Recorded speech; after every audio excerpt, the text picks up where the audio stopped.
Yeah, this is a bigger clue. Hi, my name's Tara Brown. I'm one of the programmers at Fringe Queer Film and Arts Fest. I'm delighted to be hosting this Q&A with the film Mirror Mirror. This is in partnership with the Royal Anthropological Institute and the film festival Queer Eyes from the um, Institute. So the film's it's been up for a couple of weeks and you still can watch now for free. But right now we're going to have a great chat about the film and about the themes of the film, about anthropology, ethnography, performance, queer bodies. There's loads, and I got some questions, but I definitely want to hear from you out there, what you have to say. So we can even start doing that now whilst we introduce the panel. So my name's Tara. I go by pronouns they, them. I'll first go to Zem. You can just say a little bit about yourself. Yeah. I'm Zem Moffat, and I made the film. Yeah. Quite a long time ago. And it's amazing to be doing this and to kind of revisit it. And I've just been saying it's like being kind of looking into a family album. And it was just so lovely to have that opportunity to sort of rewatch it and to think about it again and to reconnect with some of the people too. So thank you for hosting this. Oh, it's our pleasure. And next I'll introduce Chloe. So you want to say your pronouns and what you're about, I guess. Sure. Hi. Thank you for inviting me. My name's Chloe Dominique. My pronouns are she, her. I am a PhD student in UCL's anthropology department. So my work focuses with LGBT sex workers, but in general, I'm interested in the material culture of sexual practices and sexual identities. So very happy and excited to be on the panel. Excellent. Thank you, Chloe. And then Maria, you can say your pronouns and what you're about. Yeah. Hi, thank you for inviting me here as well. I'm Maria Rose Mojo. I'm a she and a her. And I was in the film too, but I was a bit blonde in the film. And I'm doing a master's. I'm finalising a master's, and it's an autoethnographical film that I'm writing about my experiences growing up in Harlesden. Yeah, and we got very excited just before things started because I got family from Harlesden, and you never hear about Harlesden. Hey, we might be related. We'll get there. I was going to start off, pretty straightforward. So Zen, so this film was made in 2006, right? Around that time, or? Yeah, we started filming, I think, 2004, and I think I first came to Bar Whatever 2003. So Bar Whatever was kind of as it began.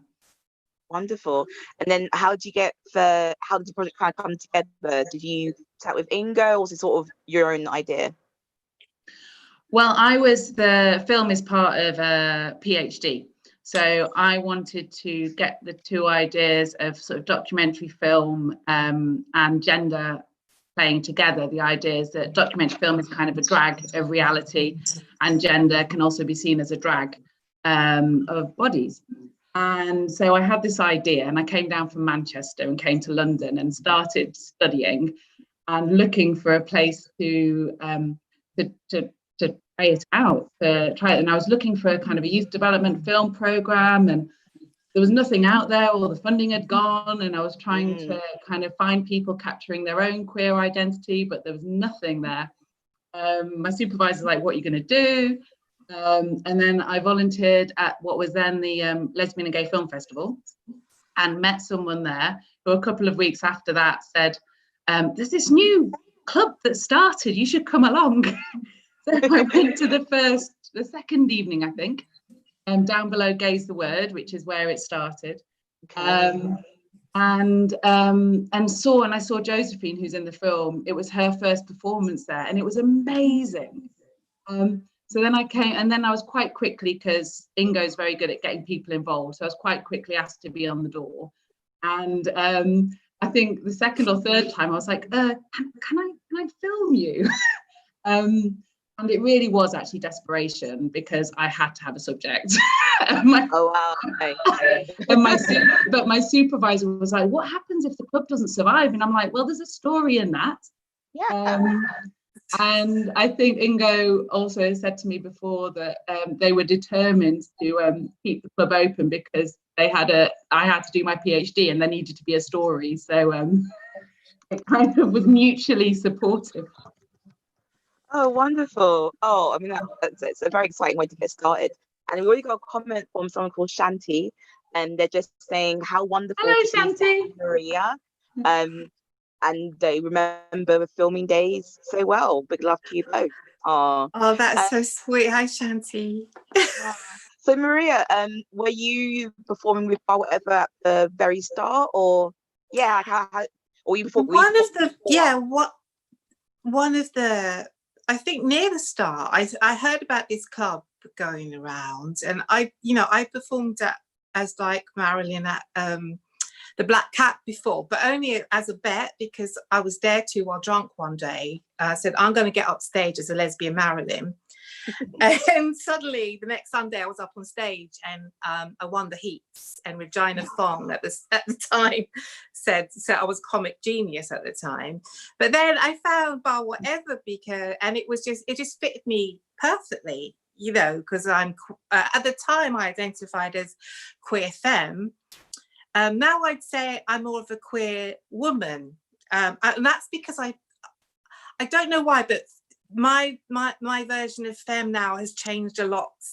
My personal, because it's everyone's choice how they choose to identify themselves. But for me personally, I felt I'm more woman than femme these days.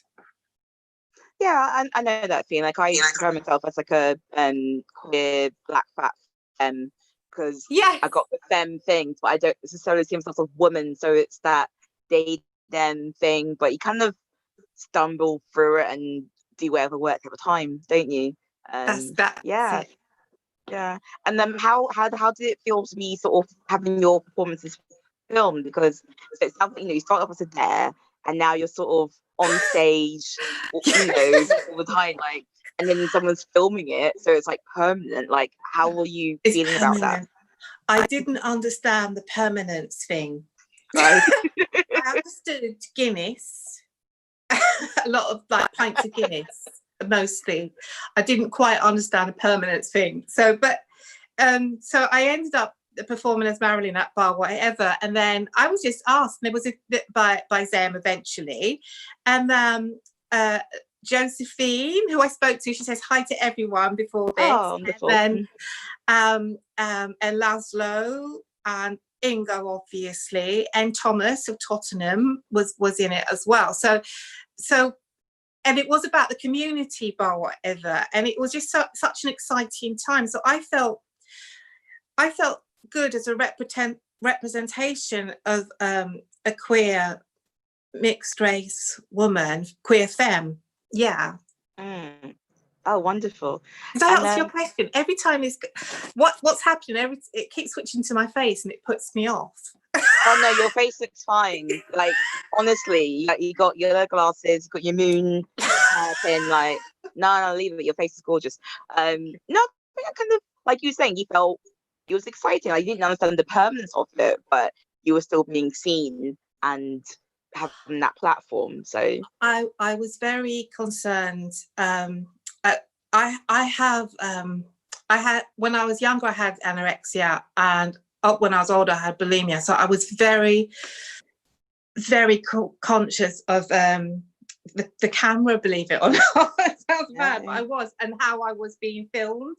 So there's a point in it where I said, I want to sit in the middle, but it's because I thought the camera would be in the middle and it wouldn't get the fat on my belly and the side. I know it's embarrassing. I think, yes, but it's not embarrassing, because I know that it's so personal, the body to each person, that and I know Chloe's going to talk about the materiality of the body in a moment, but for me, that was the scariest part of being filmed, was that I would be exposed in some way, and that could lead back to some kind of trauma. Okay. Cool. And then I'll just get Chloe involved. We've not heard from her yet. Hello. And Maria set you up perfectly there. So you want to talk about sort of periodicity, the body? Yeah, go. Yeah. Yeah, absolutely. I mean, I love watching the film, and I loved, Maria, we were talking about sort of the camera and like your relationship with the camera. I loved how in the film the camera was a really clearly distinct, it felt like a person in and of itself, you know, like there were lots of shots where the camera, you really saw that.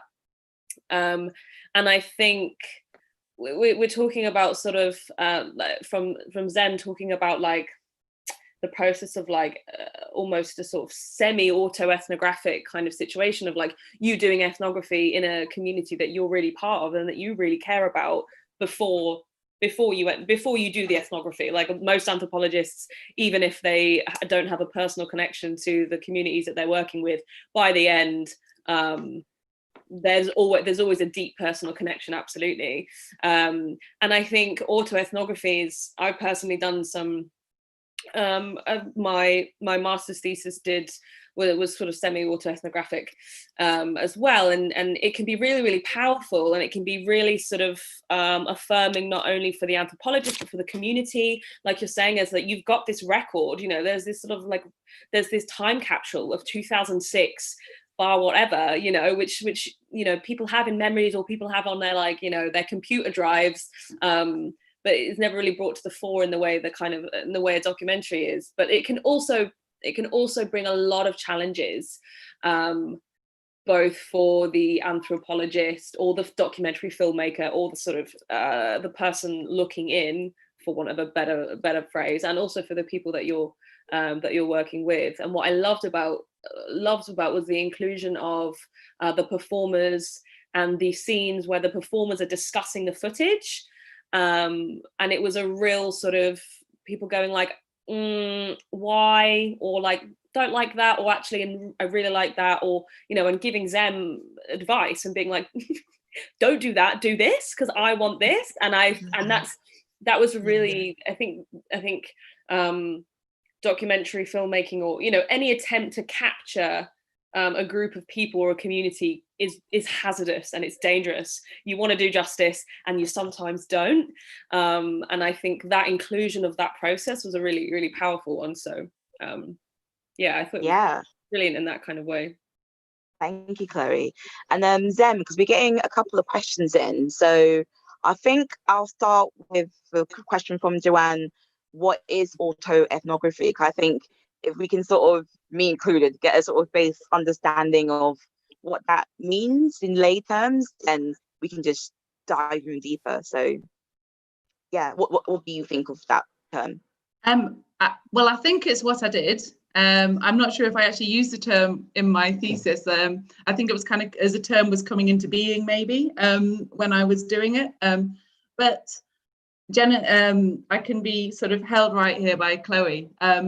But I think it's when you are part of the process of ethnography, when you use yourself to engage and to record, and you don't deny the importance of yourself. Like you're like a catalyst or some yeast that's starting to kind of animate, and you can't deny that fact. You can't deny your interaction. So in autoethnography, for me, and maybe Maria can keep me right as well, but is where you're part of the form of the ethnography, and what you tell, you're part of the stories, and you constantly kind of reflect back on yourself and how this engagement and interaction happens. Yeah.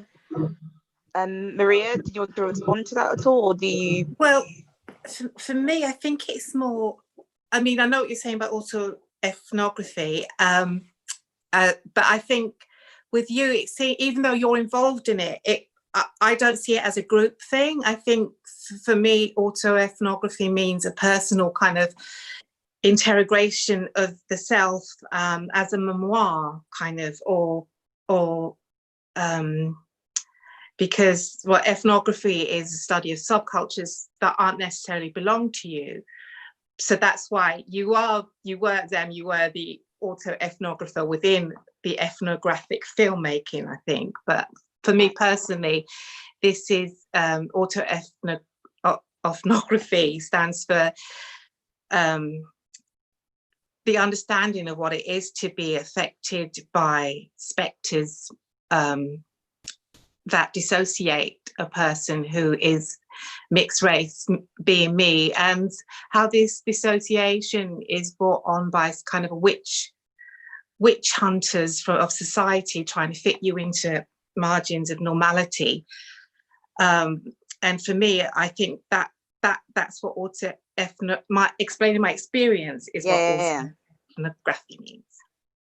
No, thank you. And like I keep tripping over that word as well, so they just kind of have to get used to it.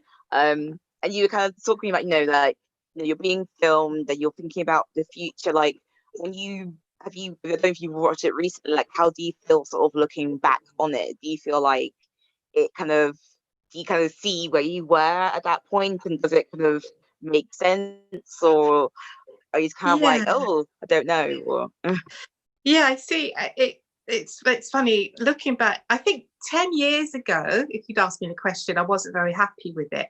Another 10 years now, I'm kind of happy that it's captured a part of a period in my life that was very powerful. At the same time, there's bits of it that you still are never going to sit easy, and I feel like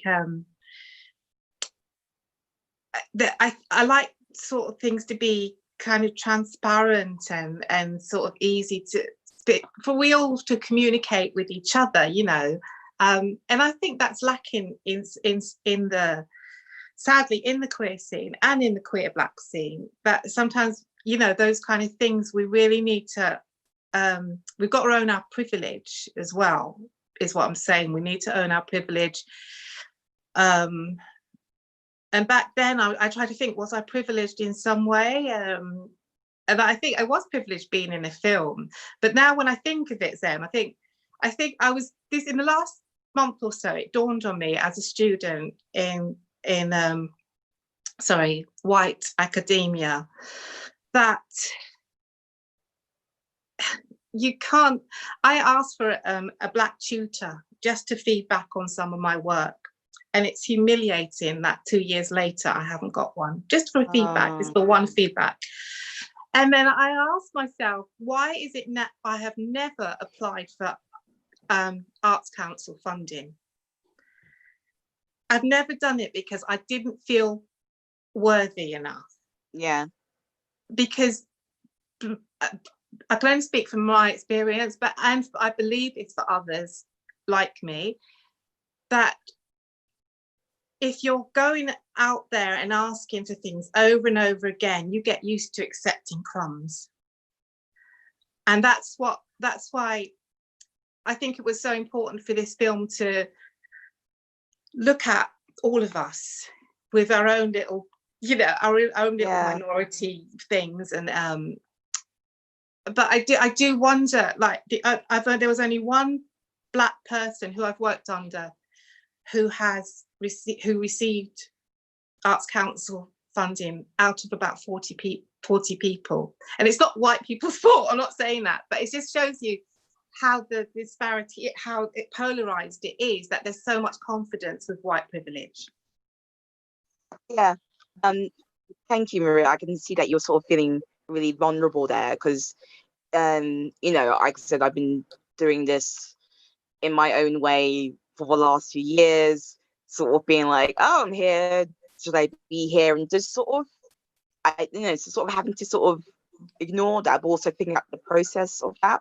And what I love about the film as well is that I feel like you're seeing the performance and the feedback kind of simultaneously and back and forth. So like, I want to ask them if that's sort of what you put together, having them actually filming them, seeing the screening and seeing back on it, was that always part of your idea of how you were going to make the film?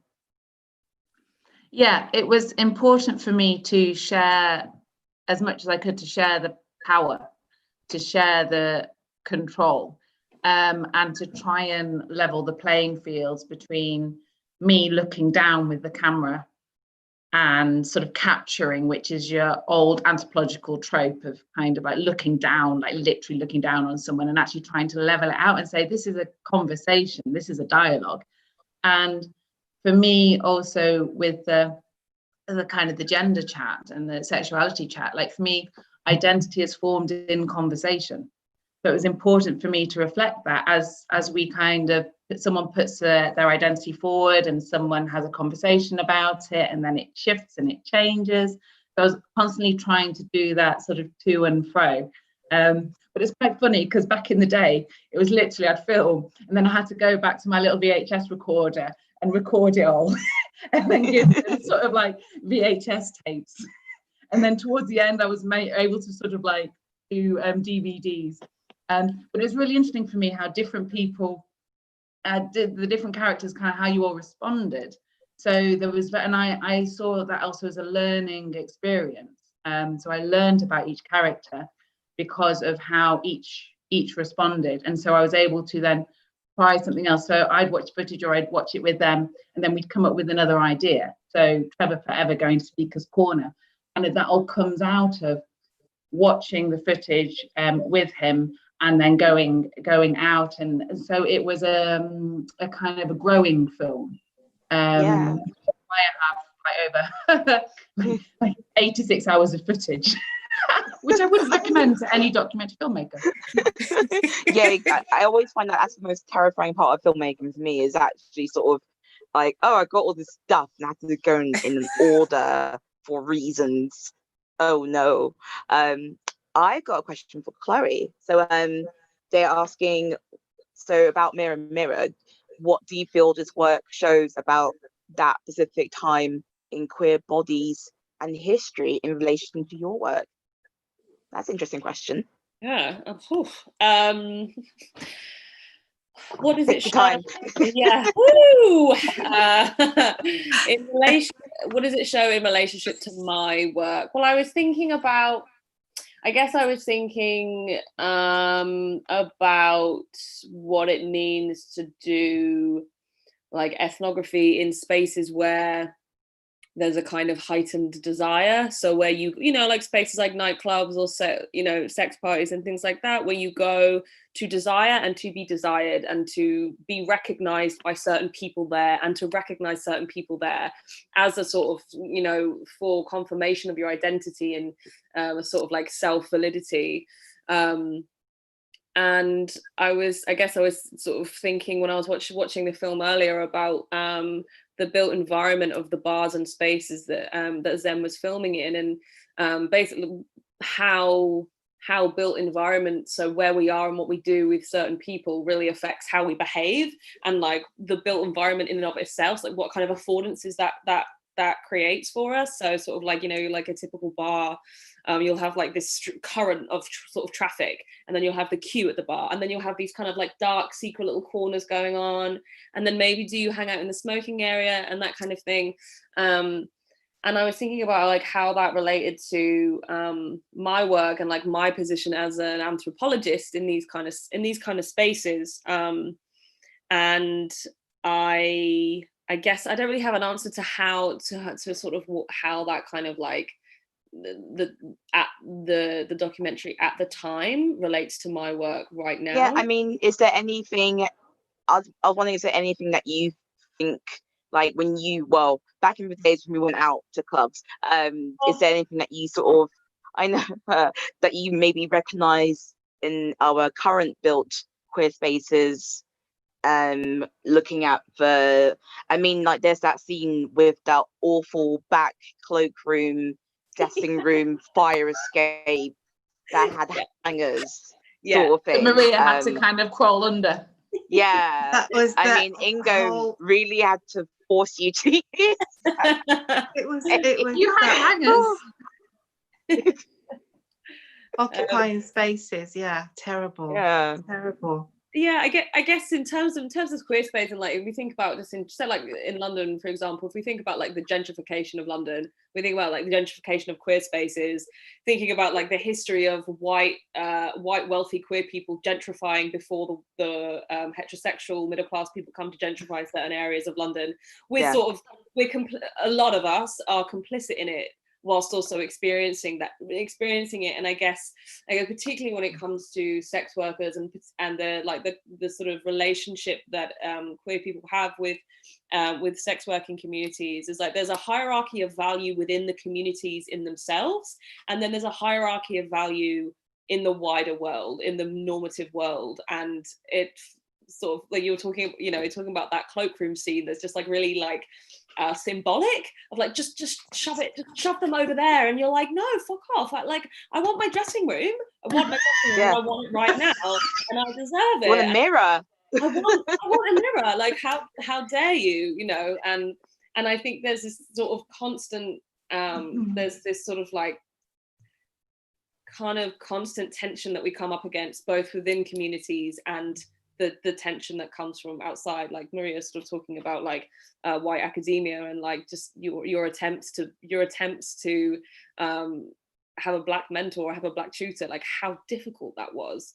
How are you supposed to do the work that you want to do if you can't be supported in the ways that you need to be, in the ways that you deserve to be?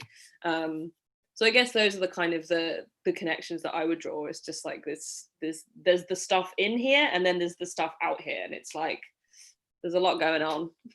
Yeah. And I found it interesting that someone kind of commented that the film felt like a sort of making of film, and if like there should be like, I'd say a short film on the actual performances too. So I thought it was really interesting, because I feel like on this platform, particularly we're talking about anthropology and ethnography, they're both as vital as each other. How much, if you see the performances, it's great, but you're not seeing it in a live setting. You're seeing it on the film, bigger screen or whatever, and you're not seeing what they have to go through, how to crawl under to get the film done, or negotiations they had to make, sort of thing. I don't know if any of you had more sort of say on that, about sort of just releasing, I say just sort of footage of the performances on its own.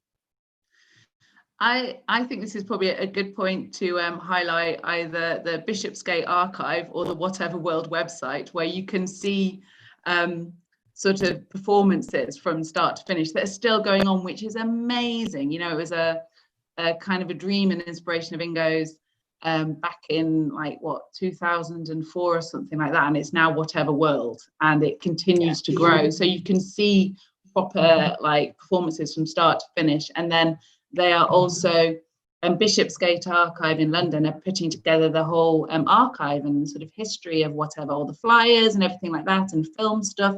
So I'm sure there, when it's ready, then you can see them there. But for me in the film, I tried to get in as much performance as possible, but because it traced, what was it, Maria, like a year and a half or something like that, filming from start. So but I really pushed. So the final performance, I tried to get all of the characters in at the end. I was like, you've got to be there, you've got to do this.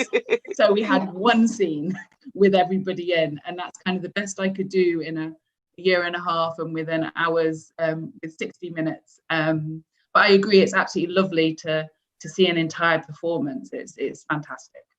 I forgot to mention Trevor. How could I? Trevor Forever in Jack. Oh, the character, yeah, from Australia.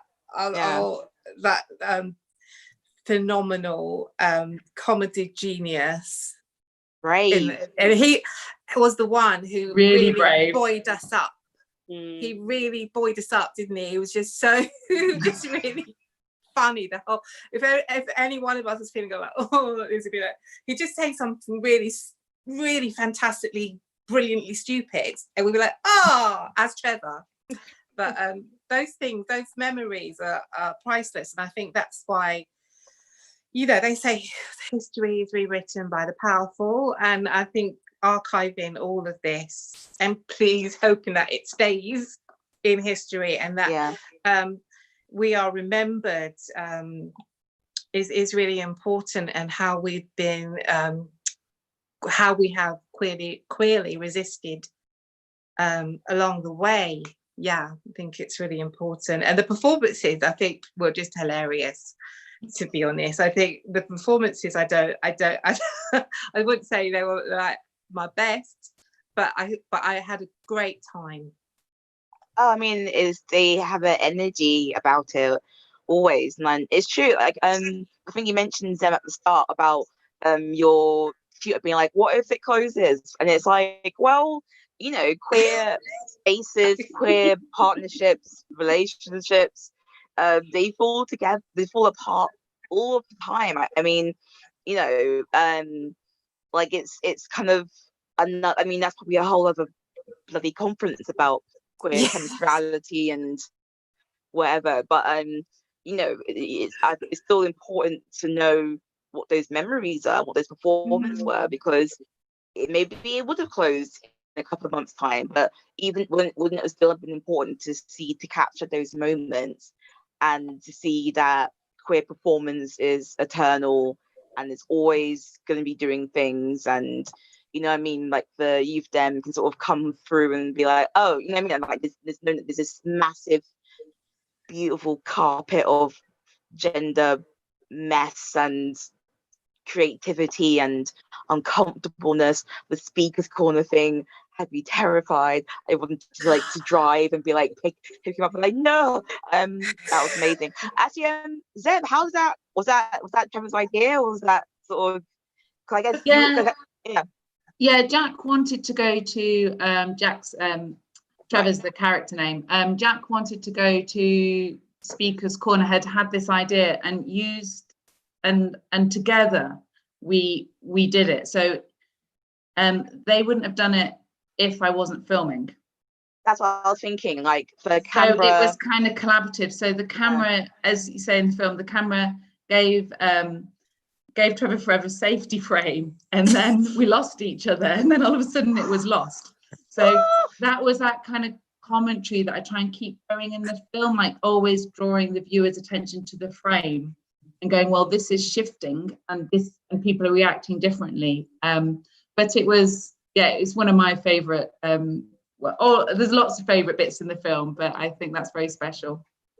Yeah, and I think that's actually particularly interesting because I think the camera had a really important role. It gives you a formality and also gives you a status, in the sense of how people pay attention to you, but also how they might act in that film, like the tiny scene of possible protection sort of thing because something is filming it. I don't know how that links to ethnography or anthropology, but I feel like it does somehow, but I'm not sure. I think it's what Chloe's saying is about the fragility as well and the vulnerability, and it's about trying to hold that and about the transformation, how like Trevor does it so well through humor, sort of transforming a vulnerable and then kind of empowerment, and each of the performers had a different way of transforming what is really something really uncomfortable into something safe.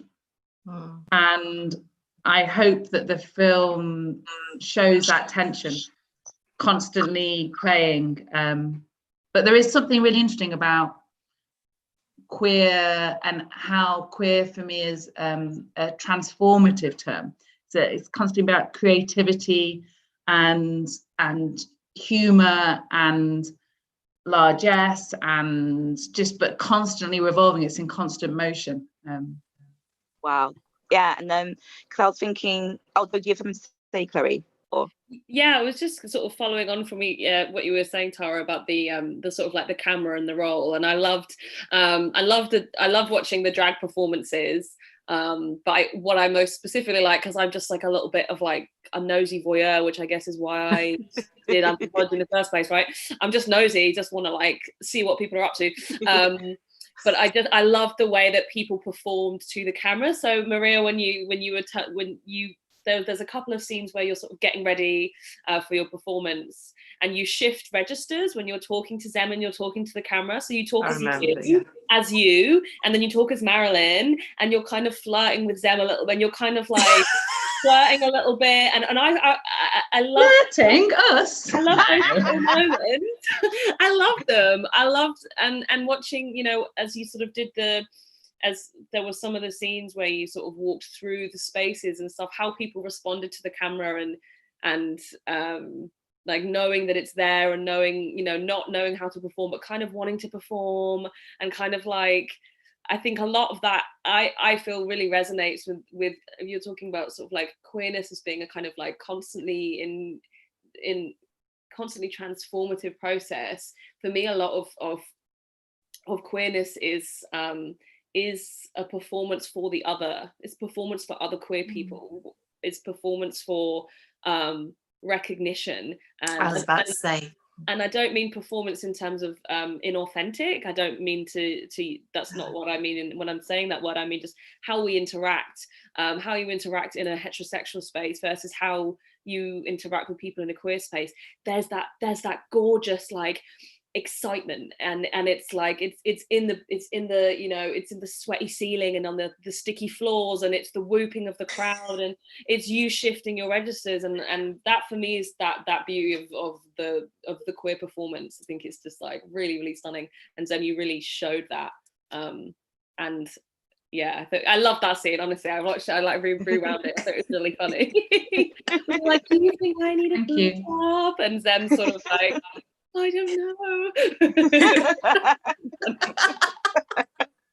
Oh, well, I'm glad to hear that the dominus for Monarch themselves, Ingo, has set in a little comment that their work with whatever archive at Bishopsgate Institute is unfunded and therefore takes some time, which makes me think, can we do something about that? But thank you for letting us know, Ingo, and I hope, Ingo, you're doing absolutely fabulous.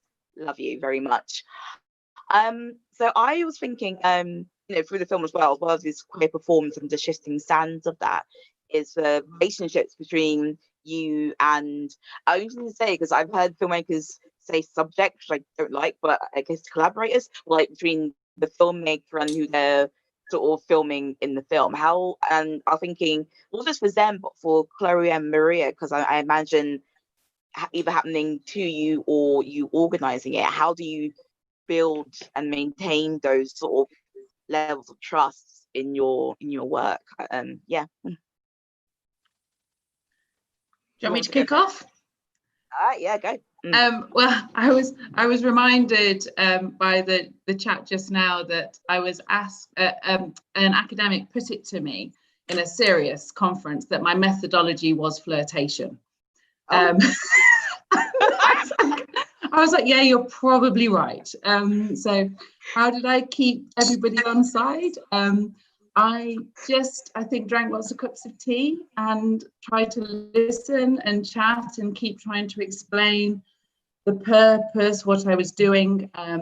We had always posters up saying this is going to be filmed, and there was a contract just to give, and there were pauses so we could gather together and everybody could check in. I think working as a group was really important to building trust. So it wasn't just me with one person, it was a group. And so each of us could support each other in it. But it was, yes, it was tricky. It was tricky to keep that going, particularly with constantly having to explain or negotiate the fears of being looked at and being looked upon and being judged. So constantly having to kind of kneel down, constantly having to go, no, this is how we're going to do it. No, we are together in control, you are in control, but also knowing that this is a PhD and I had certain obligations to academia. So trying to constantly try and work, and it was just a constant process of conversation. I think conversation is really important, and communication. And sometimes it's really difficult communication. I mean, the thing is, I didn't understand any of the contracts. I was just in there for the fun, to be honest. So but there were issues, the issues around my weight wasn't really the thing, but it wasn't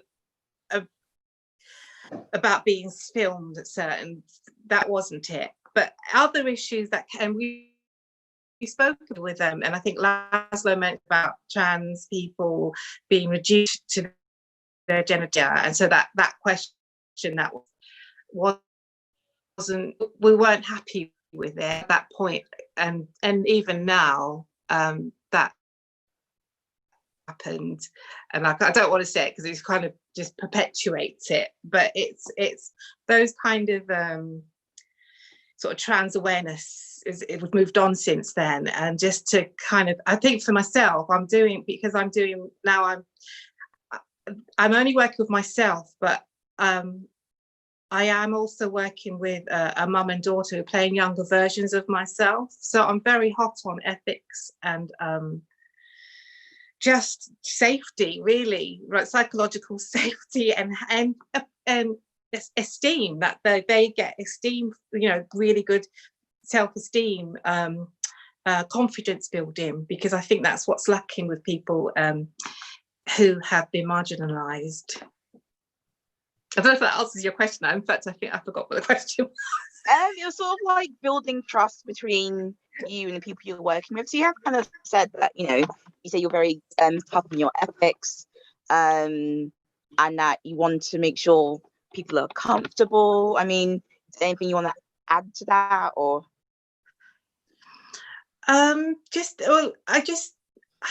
It's so hard because I think I wasn't a savvy person, and I think as a role of the ethnographer and the director, you have to kind of be responsible for everyone and ethically, you know, instead of just thinking that they'll sign a contract and agree to it, because people aren't savvy, and people, as there's always some other issues. And so if when they're going to sign a contract, so this mum and daughter, if they're going to sign a contract with me, you know, I can't give them money. I've got no funds at all.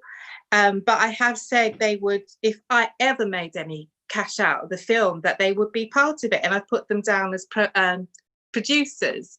And it's just about recognizing people's worth, you know. Yeah, like fully involving them in the thing. It's not just about them. Because we're evolving. I think we need to evolve, and we're copying the way the hierarchical systems. We just default to it, even though we think we're so, you know, free and we're queer and free and everything. We still default to this because we're kind of pitted against each other in competition. I find sometimes. I don't know what the others like say. You might. I don't know. I'm nodding my head like, yeah. Totally. My fringe is going up and down. Absolutely. You're so right, Maria. I think science and academia has a lot to answer for. It has a really violent colonialist history, and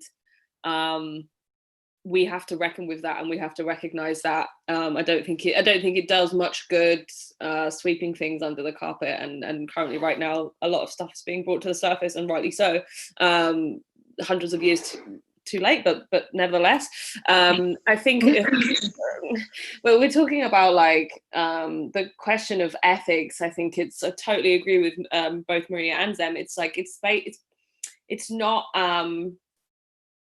academia or any sort of like documentation. It's such a bureaucratic process. So all these forms you've got to tick, you've got to sign them off, you've got to tick the boxes if you get funding, if you don't. And I think it's really easy to think like, oh, I've got the ethics now, so I'll just like do whatever I want now that I've got accepted through the institutions. And questions of ethics is really it's a constantly ongoing conversation with people that you work with, whether they or you are comfortable with calling them collaborators or subjects, or a lot of the times in anthropology we use words like interlocutors, so it's kind of like talking about a conversation that's going on, you know, like in my research, both before I was focusing specifically on sex workers, I was focusing on queer sexual practices. I ask people all the time how they're having sex, both inside and outside of work contexts. I'm asking them what they're doing with their bodies, how they're using their genitals and their hands and their mouths, and it's like really intense. It's like really intensely it's a sort of quite intrusive kind of questions that people aren't really used to talking about sex in that like quite specifically technical way. And it's, for me, part of my ethical process has been like a constant check-in, a real constant check-in, that has a lot to do with my own feminist praxis of like, what is it that I need to do minimal harm? If I do any harm, what needs to be done to amend that? If that means me stepping completely out of that context, then that's what I have to do. Luckily nothing like that has ever happened before, but yeah, it's hard to equalize it when you do know, like Zen was saying, you know, this is how I'm getting a PhD, or Maria's saying, well, I'm not earning any money, and so I don't know how to pay you. These are really difficult situations that alternative kind of research is in, because oftentimes we don't get funding. Oftentimes we're crowdfunding and we're doing it off, you know, lots of academics are sex workers to fund their research, you know, those kinds of things.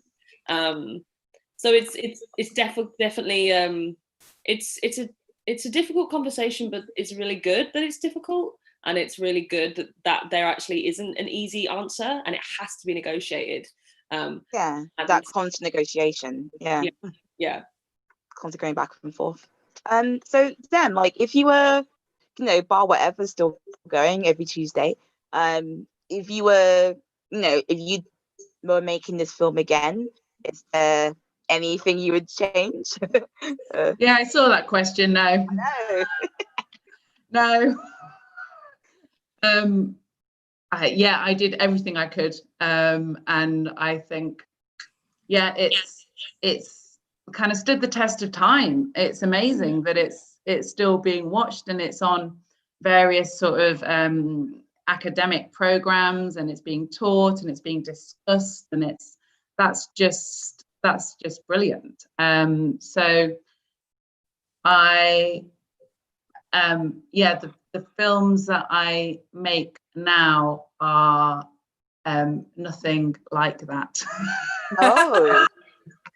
What is it you're into now? You do sort of like those sort of house things. Yeah, so since moving to Glasgow, I became a professional organizer and declutterer.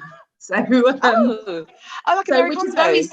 which is very similar to filmmaking. You kind of have 10 hours of footage and you have to reduce it to half an hour, and you have to cut out all the ghost stories and keep what's essential. So I'm still, you know, I kind of joked, when I began, I showed this film, I think in London, and I was just beginning being a declutterer, and I said, well, it's just all about helping people get out of the closet. It's the same thing. So it's supporting someone's inner light. It's celebrating it. And I know that's what Ingo says at the end of the film. You hear the ideas, you see the thoughts, and boom, and it happens. And so that's what I do now, but I'm not focusing on sort of gender and sexuality. It's just someone's violin might be in the back of a cupboard and they really wanted to be a violin player, but the world around them told them to become an accountant. So it became clutter in the back, and it's just trying to help support those lights. So the film, like Maria said, the films that I make now are filming in people's homes to kind of celebrate what they have, and it's just for them. So wow. That's so cool. Josephine says she's doing a podcast. I just thought I'd put that in there. Do you know the name of the podcast? Yeah, Josephine's, I forgot what it's called now, but she's doing a podcast. Okay, so, hopefully we'll tweet that later. Yeah. I got time for one more question. Please forgive me. So when this is all over, trademark, one thing you're hoping to see from like the physical IRL queer scene, or from sort of film, or like you're sort of like, you all seem to do lots of intense work with people. Like, do you have one thing you're hoping for when we can like touch each other again? I'll go. Yeah. I would like to see more queer specific spaces that are not centered around alcohol. I think that's I love the pub. Don't get me wrong, and I love the club, and I think there's like a real beauty and magic in like changing your experiences through drugs and alcohol and like that kind of like full sensorial blowout. But I think the queer community has a real problem, and I think there's a real unspoken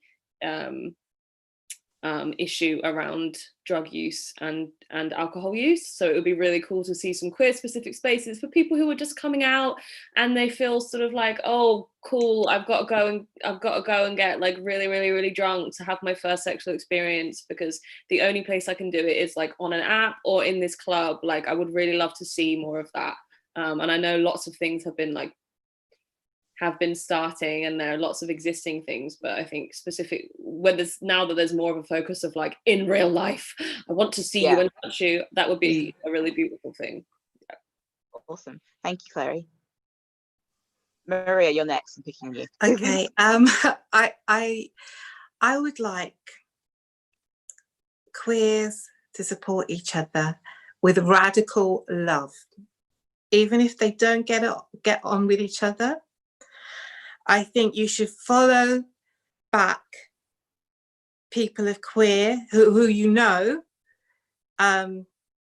if they're on social media. I'm totally up for tea anytime, Chloe, because I don't really go out. I'm isolating at the moment, but I don't like bars either. But I just think radical love, and let's fight against those colonial ideals of competition.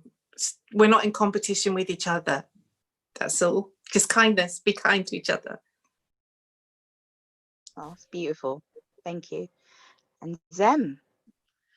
I'd love there to be more relaxed and comfortable spaces where people of all genders and sexualities can go and have nice cups of tea. There's this wonderful bookstore down the road from me called Categories Books, and you walk in and there's a table and there's two chairs or three chairs, and that's the first thing you see. And then there's nice books, and there's a dog, and it's just and it's big glass windows. You know, there's no hiding. It's not bar below. It's hello, welcome, come say hello. And I would just love people to just relax a bit on themselves and on the people around them, and just take a bit of a deep breath and relax a bit. Yeah. Have more spaces. Those are so those are. What about you, Tara? Good answers. Tara. So what about you? I want I've had like a queer healing kind of space. Like I got fibro, so I just want to go somewhere I can just lie down for a bit and still be sociable. Sort of like that, and it's just a place that you can just like melt a bit. So sort of maybe close to Zen sort of thing, but radical love and sober spaces are just as I'm almost 4, fabulous. I have to wrap up, so quickly, is there, if people want to keep in like follow what you do, do you have a handle or a website or anything like that? I'm Rosa at Rosa Mojo. I've got a website, and my Miss White Privilege doll video is up on there, because all representations matter, people. That's it.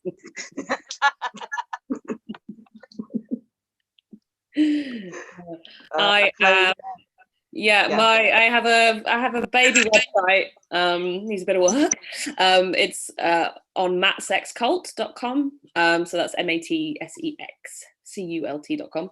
And I'm also on Twitter. My handle is Morse Fan Club. So that's MAUSS Fan Club. Thank you. And Zen. Do you know, I have no idea. I'm kind of currently transitioning between sort of websites and stuff, but I'm easily found on Facebook, and I'm easily found if you come to Glasgow, to Coven Hill, and just say, where's them? But yeah, I think you can find me on LinkedIn as well. So I'm easily found on most platforms. Yeah, and I might just hire you to sort out my bedroom, so you know. Watch this space. All right, Thank you so girls. much. Yeah. Please. Yeah. Like, we've been chatting for 55 minutes, and it's been amazing. We've done so well. Thank you, Chloe. Thank you, Zem. Thank you, Maria. Thank House Represent.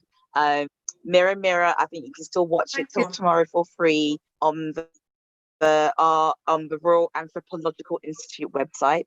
Their film Queer Festival, Queer Eyes is still all up on there as well. And this conversation, I think all the other Q&As that's happening will be on there as well. So lots of good queer stuff to keep it going. Big thanks to everyone behind the scenes at Fringe and everyone behind the scenes at the Royal Anthropological Issue. I've hardly done anything. They just made it so easy. You're all amazing. This has been the last event. Like I said, there'll be lots to see online. And also a big thanks to Film Hub Midlands, who have supported this event along the Film Fields season. So I think that's everything. So yeah, I was Tara Brown. Thank you, Tara. Out. Thanks so much, Tara. You're wonderful. Thank you. All of you wonderful. Thank you. Let's do tea. Yay! Tea. I got nettle tea. Yeah, definitely. Yeah, I saw your teapot. Lovely. Yeah. Saucy teapot. It's not even my housemates.